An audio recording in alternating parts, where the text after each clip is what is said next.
ஒரு வாகனம் ஒளிபெருக்கி கட்டிக்கொண்டு உதயசூரியன் சின்னத்தை போட்டுக்கொண்டு சென்றது. சரி, என்னன்னு எட்டி பார்த்தா ஏழைகளின் சின்னம் உதயசூரியன், மாணவர்களின் சின்னம் உதயசூரியன், பாட்டாளி வர்க்கத்தின் சின்னம் உதயசூரியன், விவசாயிகளின் சின்னம் உதயசூரியன். சரி, பாட்டாளி சின்னம், விவசாயி சின்னம், மாணவர்கள் சின்னம் ஓகே, அது என்னப்பா ஏழைகளின் சின்னம் உதயசூரியன்? 1967 பிரச்சாரத்தில் இதுதான் செஞ்சாங்க. ஏழைகளின் சின்னம் உதயசூரியன். 72 தேர்தல் வந்துச்சு, அப்பவும் சொன்னாங்க ஏழைகளின் சின்னம் உதயசூரியன்.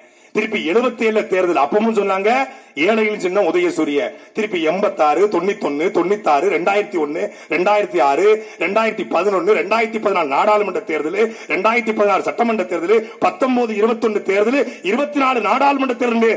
60 வருஷமா இந்த ஓலாக ஓட்டிக்கிட்டு இருக்காங்க ஏழைகளின் சின்னம் உதயசூரியன். 60 வருஷமா 70 வருஷமா ஓட்டுறாங்க. அப்ப என்ன அர்த்தம்? உதயசூரியன் இருக்கிற வரை ஏழைகள் இருப்பான் என்பதை மறைமுகமா சொல்றாங்க. அதனால நாங்க முடிவு என்ன பண்ணிட்டோம்னா, முதல்ல நாங்க ஓட்டு கேட்டு வந்து யாரும் சொல்லிருக்காங்க, சீமான் ஓட்டு கேட்டு ஈரோட்டுக்கு வந்தாரு. இல்ல, உங்களை ஒழிக்க தாண்டா வந்திருக்கிறோம் ஈரோட்டுக்கு.